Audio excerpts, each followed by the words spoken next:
Buenas noches. Estamos aquí porque esta promete ser una noche sumamente amena. A ver, coinciden dos acontecimientos. El primero es que en el mes de septiembre la Unión de Escritores Dominicanos había programado la realización de un homenaje, un evento sobre la vida y obra de Víctor Villegas, escritor, reconocidísimo escritor dominicano, poeta, entrañable amigo de todos los escritores. Entonces resultó que por el huracán, ese tipo de cosas, tuvimos que posponer ese evento. No queríamos que se fuera el año sin realizar ese evento, y resulta entonces que como ya viene diciembre, y diciembre siempre es difícil para los eventos, decidimos hacerlo como último encuentro del año, que además coincide con una fecha muy especial, y es que hace exactamente 364 días nos reunimos en esta sala para dejar constituida la Unión de Escritores Dominicanos, que hoy cumple su primer aniversario.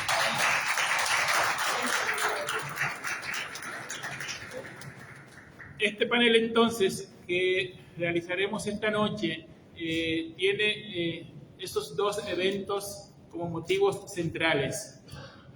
Como panelistas y también como parte de la mesa tendremos al reconocido poeta Mateo Morrison, Premio Nacional de Literatura, reconocido narrador, periodista, director de esta casa, Rafael Peralta Romero, lingüista, catedrático universitario, autor de alrededor de una cincuentena de libros, Odalís Pérez.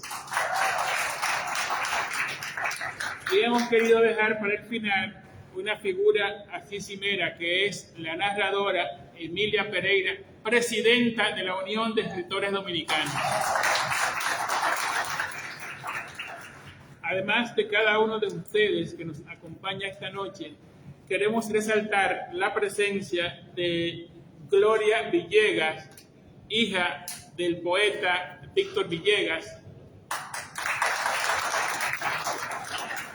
su esposo Luis José Prieto y también Antonio Villegas Tuto, hijo del poeta Villegas. Señoras y señores, vamos a dejarlos ahora con Emilia Pereira, presidenta de la Unión de Escritores Dominicanos. Muy buenas noches. Quiero agradecerles a todos por estar aquí en esta noche. Bueno, hemos tenido lluvia en la tarde y esto afecta, ¿no? Pero gracias por estar aquí para rendir homenaje a un gran escritor dominicano, Víctor Villegas. Esta Unión de Escritores Dominicanos ha querido especialmente evocar a don Víctor Villegas, recordar que él fue el fundador y el presidente de la primera Unión de Escritores Dominicanos. Y cuando estábamos organizándonos y buscando un nombre para este conglomerado de escritores, pues pensamos en que una manera de honrar este legado de don Víctor era rescatando el nombre de la Unión de Escritores Dominicanos, y para nosotros es importante rendirle este homenaje y decirle a la familia que valoramos mucho el aporte que hizo don Víctor a la promoción y a la gestión de la cultura dominicana, y también por su trabajo literario. Este ha sido un año muy fructífero para la Unión de Escritores Dominicanos. Nosotros hemos tenido mucho trabajo y en todas estas tareas tenemos que agradecer a muchas personas por la ayuda que nos han dado, especialmente a Rafael Peralta Romero, que está aquí, el director de la Biblioteca Nacional, que siempre nos ha facilitado estos espacios para las actividades que hacemos. Muchísimas gracias. Nosotros vamos a seguir trabajando. Nos espera el 2023, que ya pronto tendremos por delante, y continuaremos nuestra labor como Unión de Escritores Dominicanos y esperamos lograr mayor respaldo todavía de los escritores y del ámbito cultural de este país. Estamos transmitiendo por la página de Facebook de la Unión de Escritores Dominicanos, pero también este video va a ser colgado en el canal de YouTube de la Unión, de modo que lo que pase esta noche pues va a tener un mayor alcance y las personas que no han podido estar aquí pues tendrán la oportunidad de disfrutar y de enterarse de las exposiciones que vamos a escuchar próximamente. Así que con estas palabras cierro mi intervención, agradeciéndoles de nuevo que estén aquí y que estén con la mejor disposición de disfrutar de este homenaje que le rendimos a don Víctor Villegas con todo nuestro corazón. Buenas noches. Magníficas las palabras de la presidenta de la Unión de Escritores Dominicanos, Emilia Pereira. Bien, pues para la parte que tiene que ver con el panel, les pediremos a los expositores que cada uno de ellos, cuando vaya a tener su intervención, por favor venga aquí para que quede así en la retransmisión que estamos haciendo. Y además, también les solicitamos que tomen en cuenta que sus ponencias no sean de más de 15 minutos, para que podamos disfrutar más de ellas, ¿no? Entonces, vamos a comenzar con el escritor Rafael Peralta Romero, quien tiene una ponencia titulada Víctor Villegas, la siesta perpetua. Rafael, con ustedes.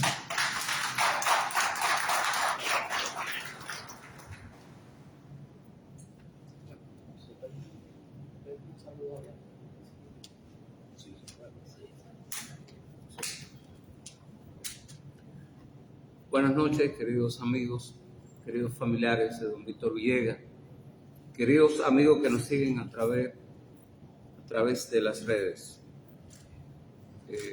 Iniciamos este conversatorio en torno a don Víctor Villegas. Quizás, bueno, mi participación viene siendo una inversión porque me parece que lo mío es el postre, porque los platos fuertes lo tienen estos señores. Entonces, porque yo hablaré algo quizás simple, basado en la biografía mítica de Víctor Villegas. Así ha sido definido este libro, que se titula Memorias de Nápoles Fuentes. Es una novela basada en la vida de Víctor Villegas, pero en la vida mítica. Por ejemplo, voy a señalar algunos de esos hechos que determinan que la base de esta biografía mítica. Por ejemplo, Víctor Villegas vivió convencido de que nació en el mar y desde entonces entre ambos se produjo una consustanciación. Él se cuenta en esta novela, pero solo decía él, que su madre se daba un baño de mar allá en la playa del Muerto en San Pedro de Macorís y comenzó a sentir dolores de parto. Y ahí ella, bañándose ella de pie, comenzó él a nacer. Él llegó a decir, yo me morí, pero a mí como novelista no me convenía que él muriera, sino que él, si la madre está de pie, el niño, por supuesto, al nacer de cabeza, la fosa nasal tiene que llenársele de agua, ¿verdad? Bueno, estuvo a punto de morir. Fue llevado a donde el doctor Chor y salvado. Eso es uno de esos ejes fundamentales de la biografía mítica de Víctor Villegas. Pero hay otro asunto. El otro asunto es que él sostiene que tenía un hermano gemelo, no simplemente mellizo, porque eran idénticos, pero él no lo conoció. Entonces, no lo conoció y parece que fue a vivir a España. Yo he inventado aquí que una hermana de su madre, que no tenía hijos, se lo llevó a España y que además allá se casó con un ex sacerdote, que por tanto todos los ex sacerdotes llegan a una edad en que debían tener hijos de 30 años, pero comienzan a tener hijos de 5, ¿no? O sea, muchas veces él dijo que personas, amigos, le dijeron molestos: te saludé en Madrid y no me respondiste, no me hiciste caso.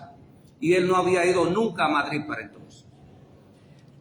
Entonces ese era un dolor. Él tenía también, a propósito, 3 dolores: no haber encontrado a su hermano mellizo. Otro, no haber encontrado el poema que escribió en el vientre de su madre. En este libro está el poema. Se lo dedicó a Gregorio Urbano Chico, desde el vientre de su madre.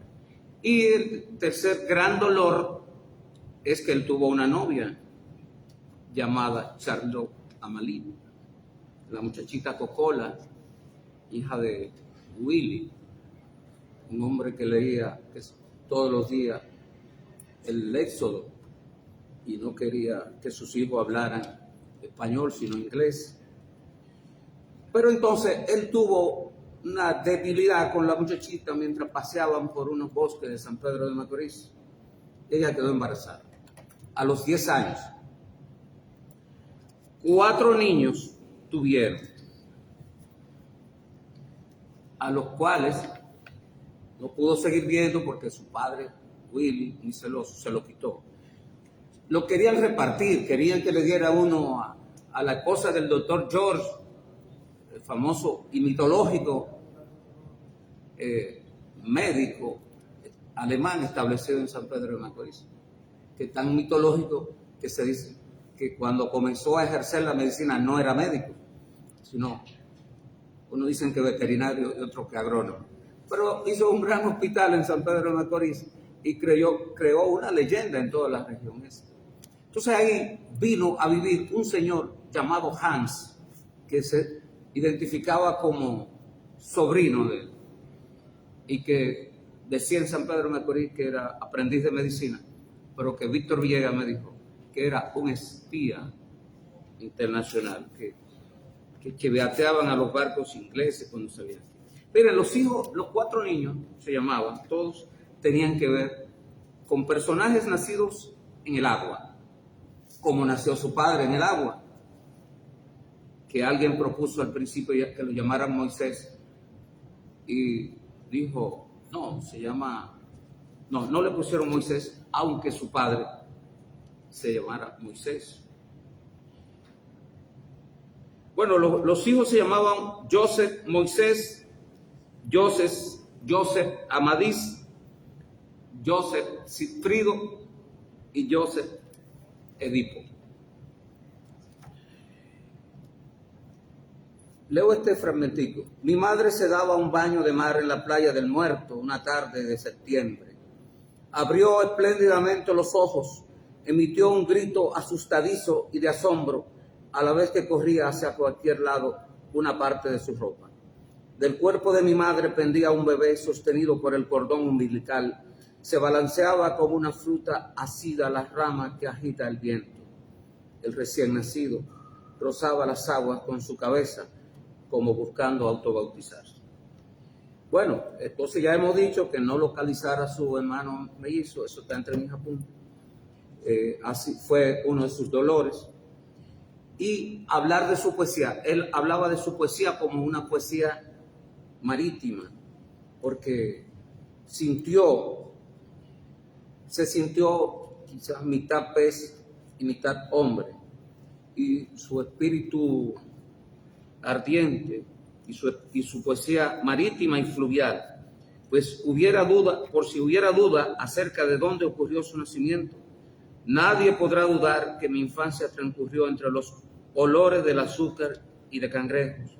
La salpicó espuma de mar y la estremecieron alaridos de buques extranjeros. Testigo soy de la borrachera que acompañó a la alegre danza de las papeletas paridas de cuando el azúcar subió como espuma de cerveza. Cuando el azúcar sonó sus alegres trompetas, vinieron todos de toda parte los danzantes. A todo eso se agrega otros hechos, que su infancia en los entonces bosques de San Pedro de Macorís fue divertida. Él fue, según todo, él mismo ha dicho, un muchacho díscolo, que cuando su madre, Gloria, que se llamaba igual que su hija, Gloria, creía que él estaba en el puerto, él andaba por otro lugar. Entonces, él descubrió en San Pedro de Macorís unos conejos enormes, gigantes, sobre los cuales él cabalgaba agarrado de las orejas como si fueran bridas. Transitaba por todos esos montes antes de que la industria azucarera acabara con ellos. Al final de una cabalgata a lomo de conejo, se echó a dormir en una sabana y sintió algo duro en su espalda. Entonces se dio cuenta que eran huesos y se llegó a la conclusión que eran restos de los elefantes enanos, porque también en los bosques de San Pedro de Macorís había elefantes enanos. Bueno, toda su infancia, después que pasa y viene a vivir a la capital, ocurren cosas, como que, por ejemplo, andando por aquí, sería por Gasco, se encontró un rollo de, ¿cómo se llama eso? De taquilla de cine. Las taquillas de cine venían así y las iban despegando. Entonces él estaba de visita aquí, todavía no vivía. Regresó a San Pedro de Macorís. Y entonces un niño líder que tiene un rollo de taquillas de cine, comenzó a vender taquillas de cine. Y el cine lleno, pero en la caja no había dinero. Entonces el dueño, el señor Forteza, estaba muy preocupado. Pero ¿qué es lo que pasa? El taquillero estuvo a punto de suicidarse porque estaban dudando de su honradez. Hasta que le dijeron, se puso a ver, él dijo, el portero dijo, lo único que yo he notado extraño es que han entrado muchos niños al cine.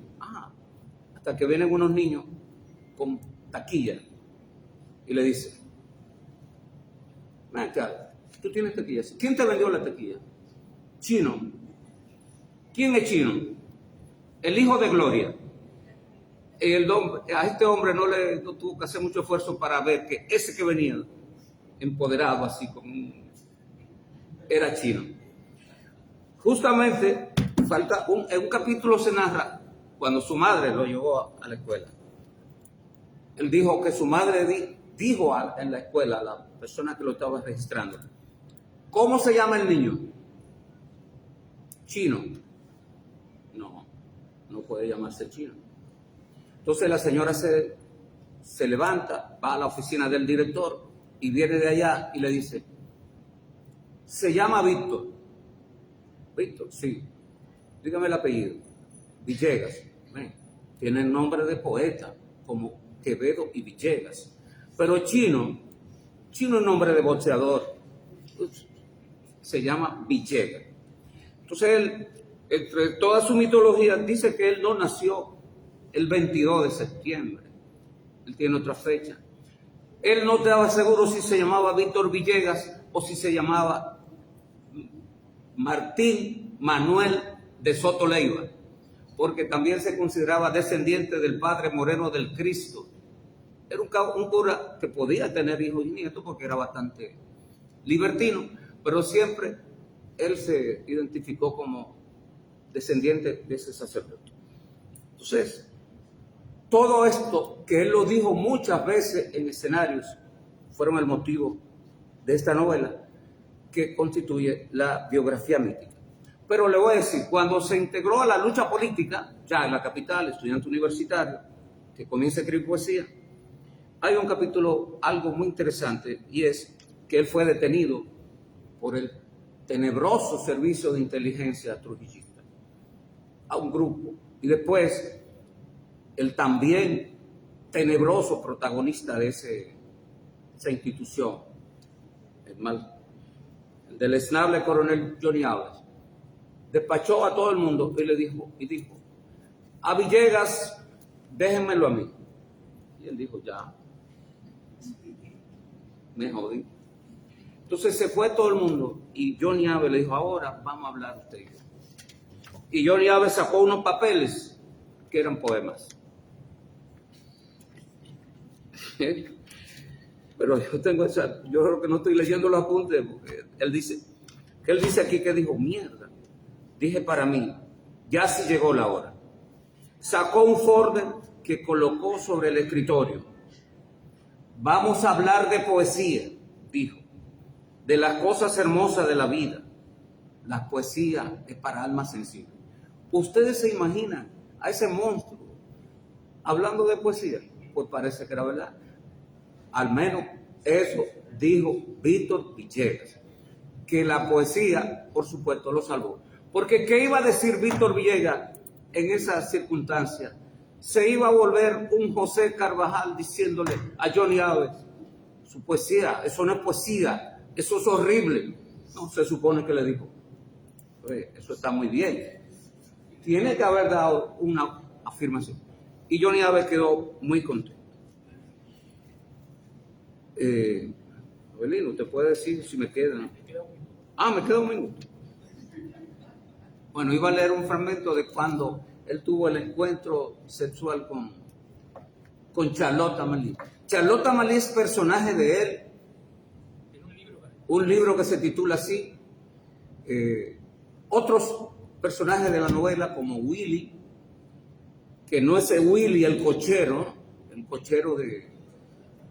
que refiere Norberto James, y que era el cochero preferido del doctor George, sino otro Willy, el hombre que leía, que dice él, incluso en su novela, en su poemario, que leía todos los días el Éxodo y veía, porque soñaba con el regreso a su tierra, de donde viene también Abelino, porque Willy era un emigrante que parece que no quería estar, quería irse. Bueno, Víctor Villegas hablaba de su vida, por ejemplo, de sus hábitos diarios. Levantarse, un largo ceremonial en el baño, decía que ahí escribía todos los días un poema, sentado allá, ustedes saben que silla se sienta uno en el baño. Y después, en su última etapa, él me decía, yo llego al trabajo, a la oficina, yo llego ahí como a las 11 y ya a la 1 salgo. Eso era su etapa final, porque Víctor Villegas fue un hombre que vivió del trabajo, aunque él dijera que robaba, que hay cosas como, por ejemplo, que sangre, bueno, no era robaba, él vendía sangre de cerdo que pedía o robaba en el matadero, pero supongo que no la robaba.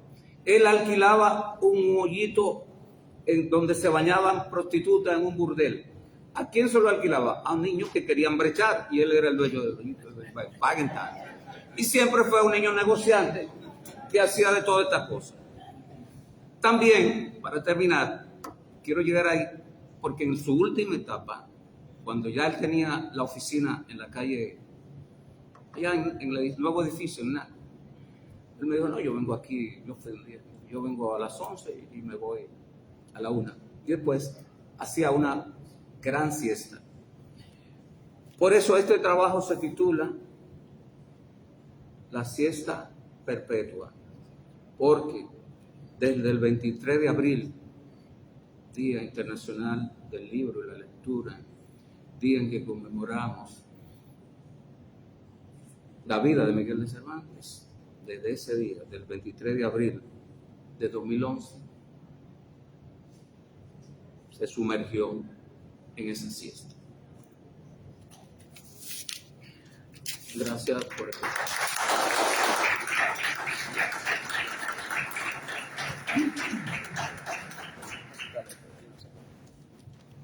Magnífica la ponencia del profesor Peralta Romero, a quien agradecemos haberse acogido el tiempo.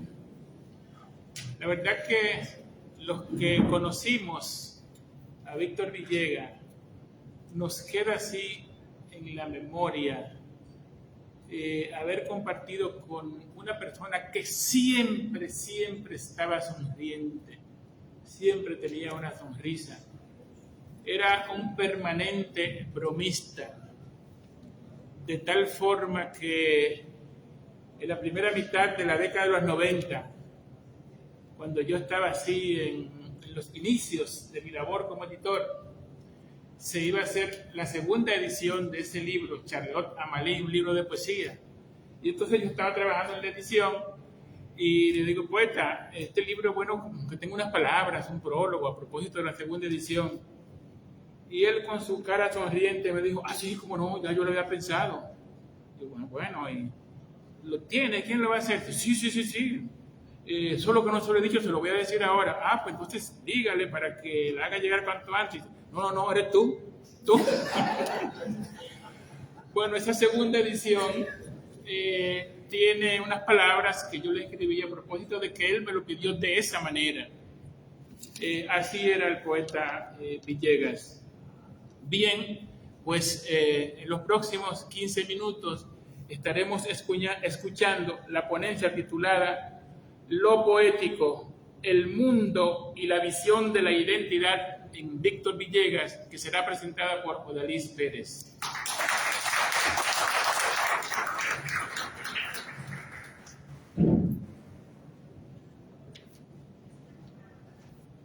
Muy buenas noches a todos.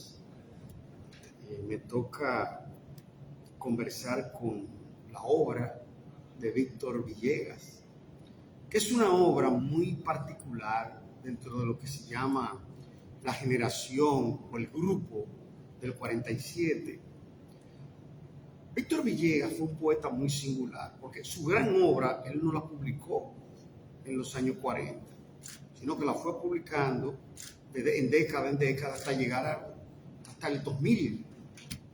Eso es una cosa que usted dice, este poeta pertenece a ese grupo. No, pertenece a la literatura dominicana a partir de la segunda mitad del siglo XX. Una precisión histórico-crítica que lo que observamos, lo que hemos escrito sobre don Víctor, lo tenemos siempre como un fenómeno recesivo, porque no se le podía situar solamente en eso que se llamó el grupo del 47, que tuvo brillantes poetas, pero todos distintos. Víctor fue un poeta distinto, no solamente por el abrazo, el hermanamiento con la identidad, que era una identidad progresiva, no sola, pura, sino progresiva, y que él realmente la plasmó desde que publicó esos diálogos con Simeón, pasando, por ejemplo, por libros como Juan Criollo y otras antielegías y Charlotte Amalie, donde leíamos una identidad insular, no solamente petromacorizana, sino insular, porque Víctor siempre creyó en una poética cocola, de una cultura cocola.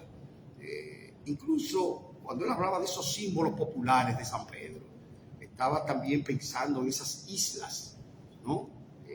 Esas islas del Caribe, de donde provino esa gran procesión de héroes, muchos anónimos, obreros, personas que siempre circularon entre el este y los bordes del este, pero que estaban ligados a la cultura, ¿no?, del este. También el hecho de que su obra se nutrió de una cotidianidad que lo hace ser uno de los poetas dialógicos más grandes de su generación. Todas esas fábulas que nosotros conocimos, todos esos diálogos que se han perdido en la oralidad y que hay que rescatarlo, realmente eso pertenece no solamente a su figura humorística, ¿no?, juvenil, no lo tomaba todo en serio, no se desplegaba como la edad que él tenía, sino que vivía todo en lo que yo le he llamado el sentipensar de Víctor Villegas. Un elemento que realmente recorre toda la travesía de una visión entregada a lo identitario, a lo poético. Si por ejemplo vemos libros como Charlotte Amalie, Juan Criollo y otras antielegías, poco tiempo después, que es un libro enorme, Sueño y Realidad, La muerte al borde de la muerte, nadie puede negar que hay una actitud ontológica en estos libros. una lectura no solamente ontológica, yo diría que ontometafísica del poema, pero que en su poética lo vemos con un nivel de transparencia que parece un diálogo con él y con el otro, una figura muy importante en lo que se llama el existencialismo, en la época en que él se formó y creció como poeta. Era la época de los grandes fenómenos rebeldes, de sus brusquedades filosóficas y demás. Sin embargo, don Víctor, que era abogado ya, que también se decantó en la literatura y dio clases en la Facultad de Humanidades, era recordado por sus lecciones serias, sus cátedras bien escritas que circularon entre estudiantes y, de hecho, un afanoso trabajo por lo que era la poesía del más alto resorte en América Latina. Por ejemplo, a él le gustaba mucho Pablo Neruda, le gustaba mucho también Huidobro. Paz me dijo una vez, a veces, no siempre, porque a ustedes les gusta mucho estar mitificando. No hay poetas tan grandes como nosotros aquí y demás. Lo que era cierto, mire, el grupo del 47 era un grupo bastante específico en sus estilos. Por ejemplo, si usted lee a Valera Benítez, lee a Lupo, que fue uno de los que más publicó, ¿no? Lee al mismo Villegas, pero también a Luis Alfredo Torres. Usted está leyendo unos poetas que eran columnas y que se fueron más allá de la llamada generación, que no era una generación, que el criterio de generación era muy discutible, pero era un grupo humano que surgió ya al final de los 40 y que doña María Ugarte realmente los convocó en una publicación en el periódico y de ahí se quedó ese nombre que hay mucho que discutir. Bueno, Lupo Hernández Rueda, el poeta, escribió 2 tomos sobre esa generación que es hasta ahora lo más completo, ¿no?, que hay. 2 tomos que realmente hay que tomarlo en cuenta como historia literaria y como antología.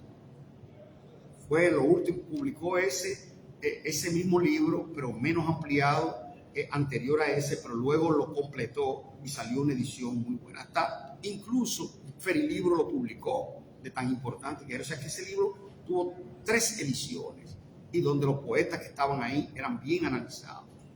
Villegas tuvo, a diferencia de los miembros de ese grupo, la virtud de ser un poeta dialógico con lo cotidiano, con sus compañeros, con los jóvenes. Parecía uno de nosotros y todos le llamábamos Víctor y él lo tomaba como realmente no un cortejo ni nada por el estilo, sino como un directismo en el que él se comparaba conmigo en edad, hacía chiste conmigo y entraba en ese tipo de fábula que ha acabado de leer el escritor Peralta Romero, ¿no? Esa novela a la cual él le dio importancia como biografema de Víctor Villegas es algo que desde el punto de vista del sistema indiciario va a Víctor y no se sale de Víctor con esas narraciones que son complementarias a su obra, pero a su obra de vida, porque en Víctor la relación vida y obra funcionan en un equilibrio que usted dice, no es un equilibrio cualquiera, sino que es un mundo, un cosmos, que hemos explicado precisamente en un libro que yo escribí hace un tiempo, Víctor Villegas, La voz, la memoria, los tiempos del lenguaje. Yo no le dije nunca que estaba escribiendo ese libro. Y un día me presenté donde él dijo, yo quiero hablar contigo. Digo, mira, yo estoy escribiendo un libro sobre ti. Digo, sobre mí, no pierda tiempo en eso, ¿vale? No me venga con vaina ahora. Me decía, digo yo, Víctor, yo no estoy jugando. ¿Y qué tú vas a decir de mí? Digo, no, yo estoy analizando lo que es la voz en tu poesía, pero también el aullido del lenguaje. ¿Aullido de qué? Tú siempre estás con tu semiótica y tu vaina. Me decía, no, pero que tú verás. 2 días después, ya yo tenía todo. fui y se lo llevé. Y él no creía que pensaba que era un chiste mío, y vio esa cantidad, y vio que su obra entera estaba recogida con juicio crítico ahí. Y dice, pues no relaja, y tú todos los días viéndome en tertulia, y tú ves que yo estoy hablando, y tú ni me entrevistas, ni me estabas acechando, era. Porque él tenía esos humores. Digo, no, Víctor, yo hice un libro serio y me apliqué. Tú sabes que yo, cuando me aplico a un poeta o un escritor como tú, yo me estudié todo. Es más, averigué cosas que tú no me habías dicho, escondido, porque yo soy detective. Yo no escribo nada más por referencia bibliográfica entre amigos, sino que yo averiguo incluso hasta donde las personas que no son sus amigos, que son lejanos. No implica que son enemigos, pero sí ofrecen datos que un filólogo, un analista tiene que tener en cuenta. Y así, bueno, le expliqué yo cuál era el sistema de este libro. O ese libro hay que publicarlo. O lo publicas tú o lo publico yo. Digo yo, bueno, vamos a publicarlo. Y entonces yo hice así, fui y contacté y salió este libro. Que por suerte, yo no sé por qué, ese es el único premio literario que me han dado aquí en los famosos premios. No sé, una equivocación, porque tú sabes que eso aparece.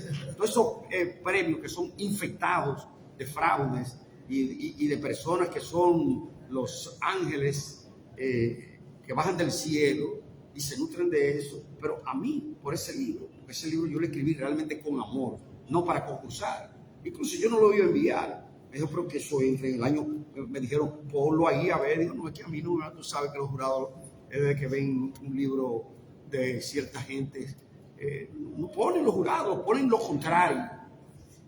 Y este pasó. Debo decir que yo no fui a buscar el premio, mandé a mi hija, porque yo creo tampoco en eso de los premios. Esa es mi experiencia.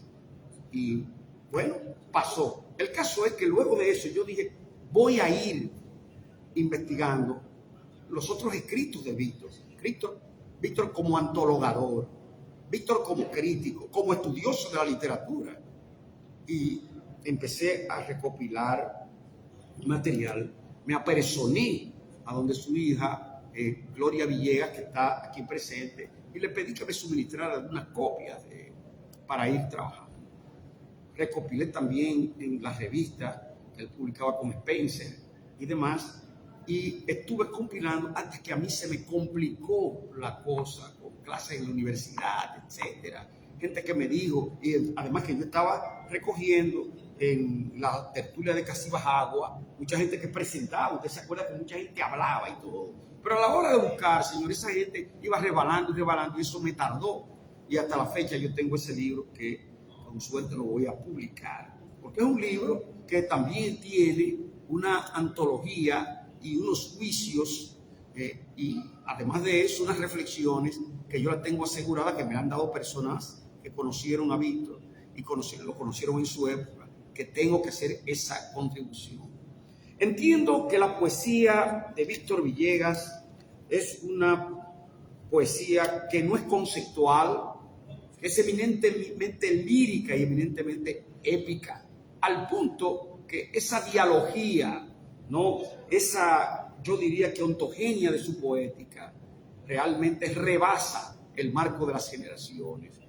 Y su fuerza precisamente está en el universo evocador de este poeta, que no lo festina con asuntos de historias locales, sino que esa Charlotte Amalie, esa muchachita de la que revela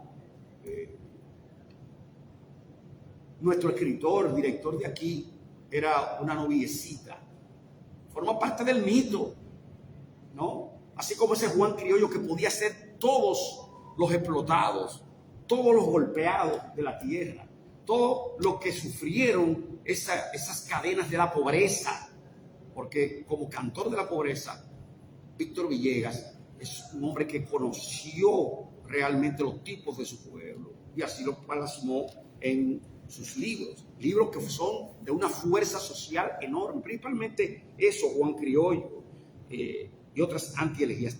Todas esas antielejías, señores, son un monumento, pero al mismo tiempo un universo lírico épico de lo mejor de la poesía dominicana. Hay que leerlo en cada una y en esa criolleidad, insularidad que se desprende de una poética que incluso yo llegué a pensar, y así lo creo en un momento, que Víctor Villegas fue también un independiente de su grupo. Un independiente de esos grupos, porque él rebasó, se fue, no tuvo el espíritu de amistad de grupo, pero su poesía iba más allá. Y entonces, ya voy a terminar. Un minuto. Y entonces, no porque yo cojo poder desigual. Entonces, lo que quiero decir es que habrá un momento en que yo tengo que defender esa tesis sobre Víctor, donde la socialidad, lo lírico y la épica conforman toda una travesía esencial de su poesía y de mucho valor para la República Dominicana. Muchas gracias y perdón que no puedo.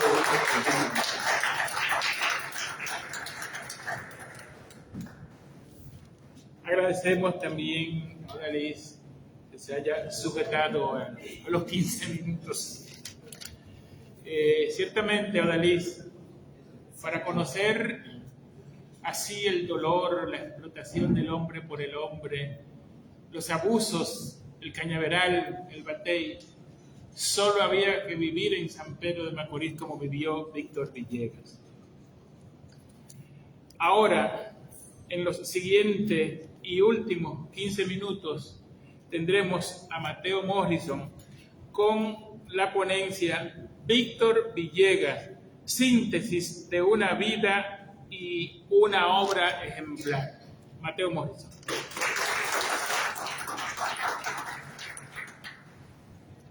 Saludos. Yo traté de hacer, estoy un poquito con dificultades, como se nota, para expresarme, pero no quería excusarme en este día para mí tan importante. En principio, yo hice algunas notas para hablar de diversos aspectos de la obra y la vida de Víctor Villegas. Pero me di cuenta que en un encuentro con una límite de 15 minutos no iba a ser posible porque hay muchos aspectos a tratar en esta obra. Y escribí lo siguiente. La iniciativa de la Unión de Escritores Dominicanos de celebrar su aniversario con este acto se constituye en una certera y justa evaluación del significado de este escritor en una faceta esencial como es la integración de los autores a fin de potenciar los valores de una literatura en particular, en este caso la de la República Dominicana. No es una exclusividad de nuestro país, pero sin duda la conformación de asociaciones, federaciones o instituciones que representen al conjunto de escritores ha sido una tarea compleja que ha tenido su momento de cierta estabilidad después de la caída de la tiranía, cuando presidida por don Héctor Inchaustegui y Cabral como presidente y Manuel Rueda como vicepresidente, se orquestó una iniciativa para hacer sentir el peso de los autores dominicanos en un país donde se iniciaba con el ajusticiamiento del tirano un proceso organizativo febril que abarcó desde organizaciones profesionales, sindicales, campesinas, estudiantiles, en fin, un proceso donde los aires de democracia demandaban a cada sector estar integrado para defender sus derechos.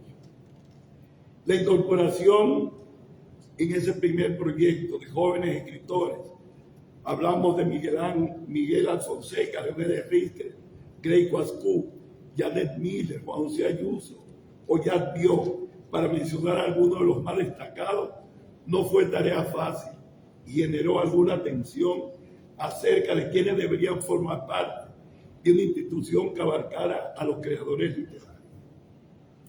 La insurrección de abril de 1965, que dividió la sociedad dominicana y produjo la segunda intervención norteamericana en el país durante el siglo XX, colocó en lugares polares a quienes estaban del lado constitucionalista y a los que no.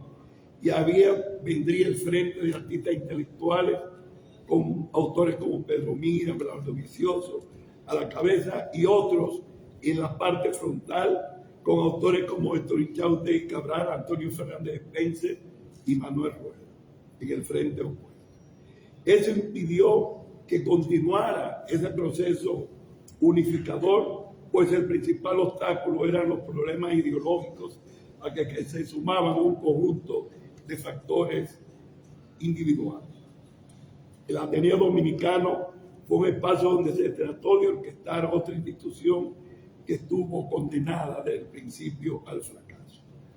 Las iniciativas posteriores que trabajaron como consecuencia un proceso eleccionario cuya dirección encabezó en la primera etapa el escritor Lipe Collado, pareció ser una senda significativa hasta para la unificación de los escritores. Pero no nos engañemos, los autores fundamentales, los más reconocidos, se mantuvieron al margen. Es entonces, con la llegada de Víctor Villegas como presidente de la Unión de Escritores Dominicanos, cuando se podía decir que una parte significativa de los autores decidieron cerrar filas. ¿A través de quién? Por su tradición de unificador, por su condición de fraterno. Concitaba el respeto colectivo, y eso pudo durante varios años hacer de la Unión de Escritores Dominicanos no solo un importante renglón de la vida cultural del país, sino que fue a formar parte de la Federación Latinoamericana de Sociedades de Escritores, con sede en Venezuela. Esas acciones a nivel internacional, encabezadas por Víctor Villegas, se extendieron a Cuba, a Puerto Rico y Haití, y a través de la Federación, con contacto con escritores de diversos países de América. En verdad, la sede de esa institución tan amplia y tan significativa era, en términos reales, un anexo de la oficina de abogados de Víctor Villegas, quien puso recursos materiales y su tiempo para esa tarea. Él mismo se encargó de que se le diera solidaridad a los poetas y escritores que lo necesitaban, atención médica y a veces, como sucedió en algunos casos, para cubrir gastos funerarios.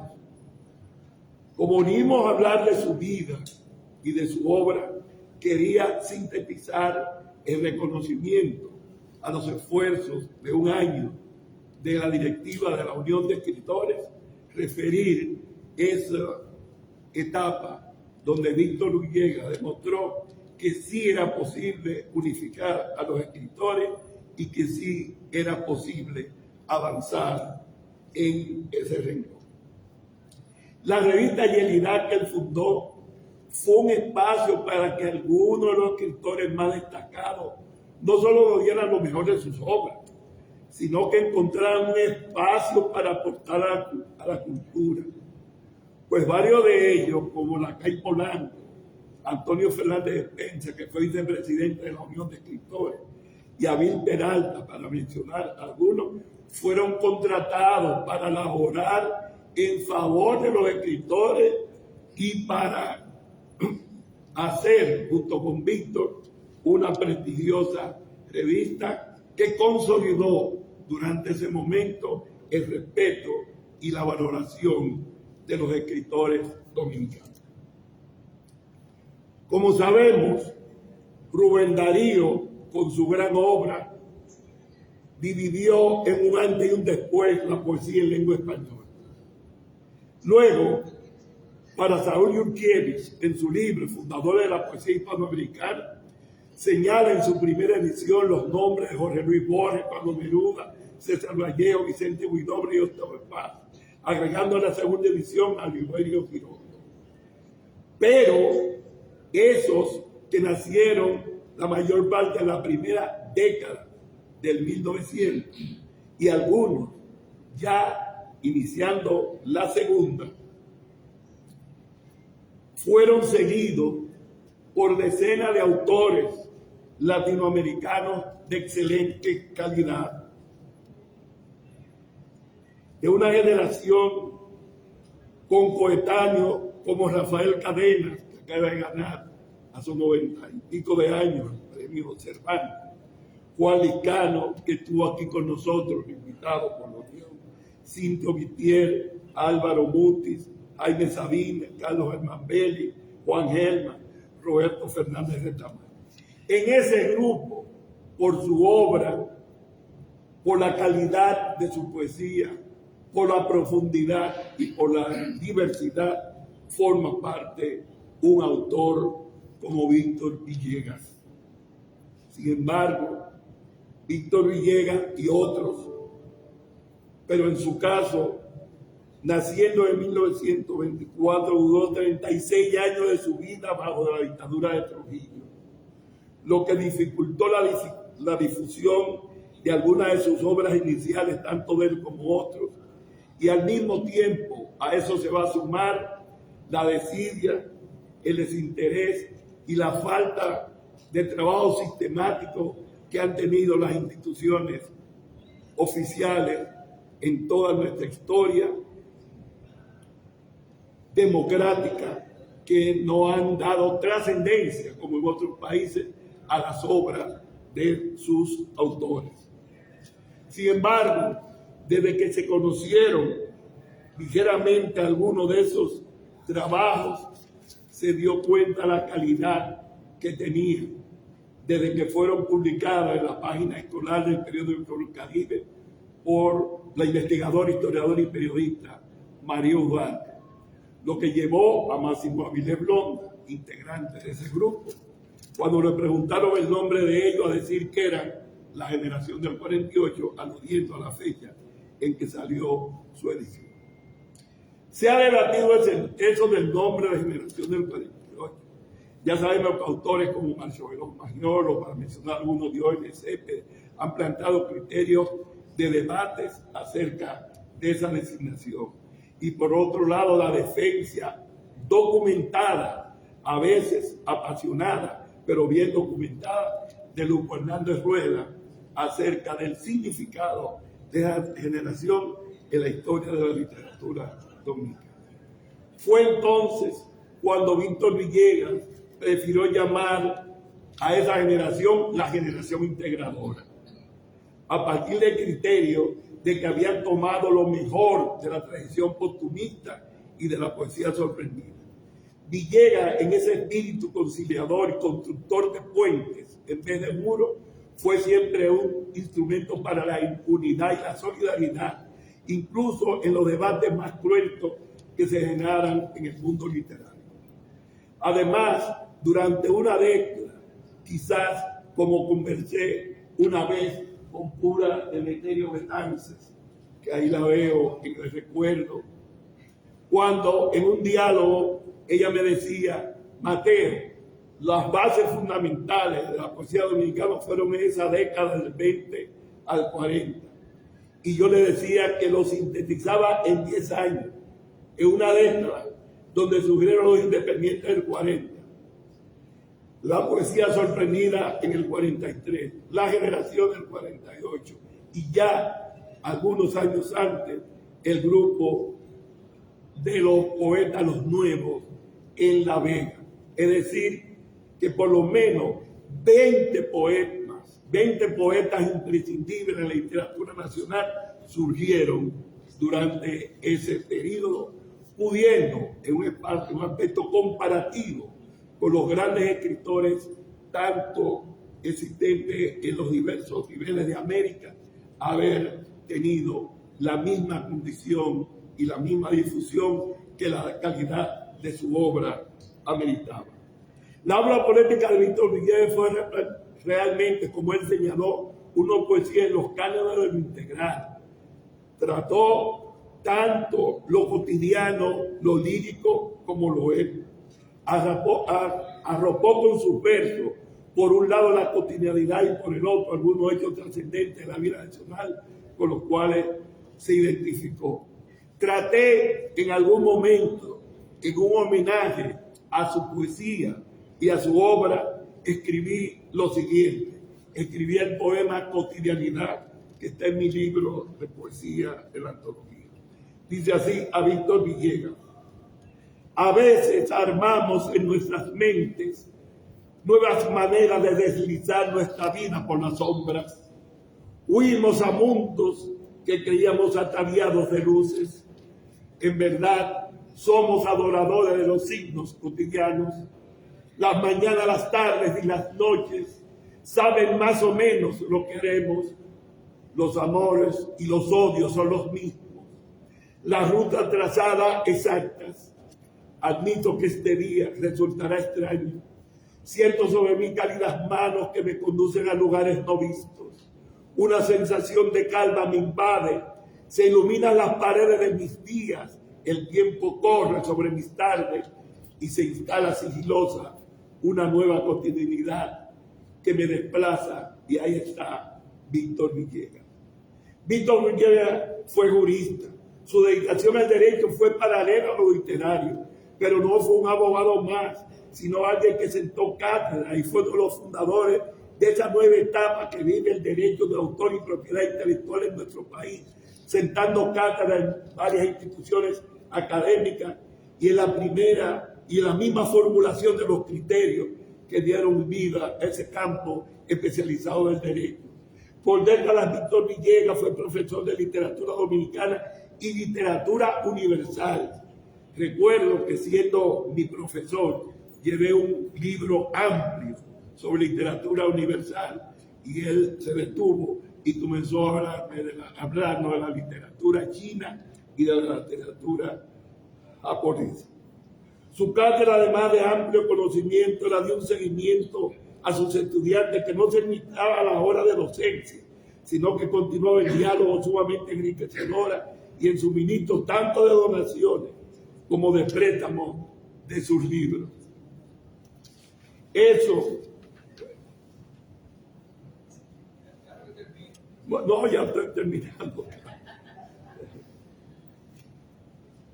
Quienes puedan leer sus ensayos, sus reflexiones, tuvieron el privilegio de escuchar sus amplias reflexiones sobre la relación entre humanismo y ciencia. Concluirán entonces conmigo que su conocimiento adquirió los niveles más altos y sus reflexiones, a veces dichas con humor, era lo que alguien que nunca dejó de buscar la verdad en el conocimiento.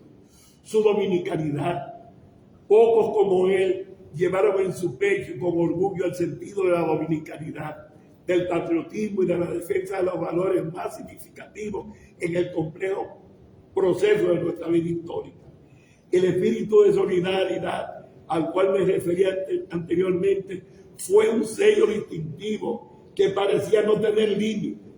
Por eso, sin duda, han dicho que no es solo uno de nuestros mejores escritores, sino probablemente, para no ser absoluto y para no decir que fue el escritor más querido del siglo XX, voy a decir que por lo menos fue, y lo pude constatar, uno de los más queridos y respetados que hayan habitado nuestro país durante el siglo XX. Este homenaje rinde tributo al escritor y al ser humano fundido, y yo sé que se ha dicho varias veces, era un extraño caso donde conviven la ética y la estética. Muchas gracias.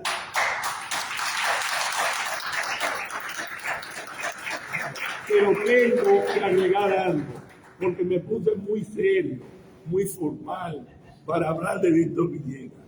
Y tengo que contar una anécdota esencial para mí. Eran tres, pero el tiempo me da para una, ¿verdad? Sucede que un día yo estoy en la Dirección de Cultura de la universidad y llega una carta en la cual se indica que debo dar una conferencia en San Pedro de Macorís.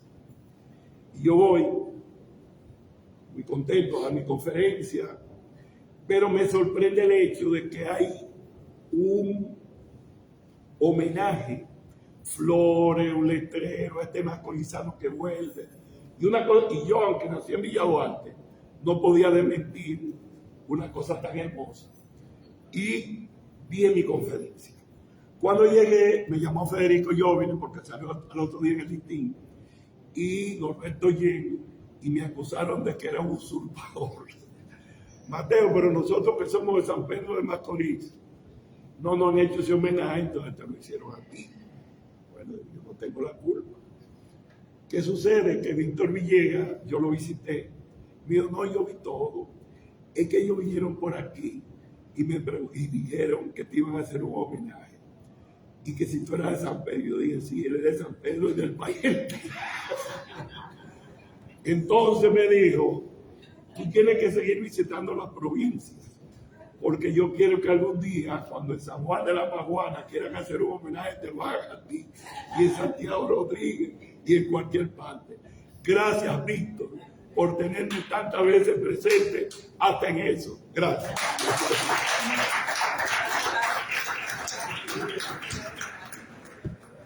Magnífica la ponencia de Mateo Morrison.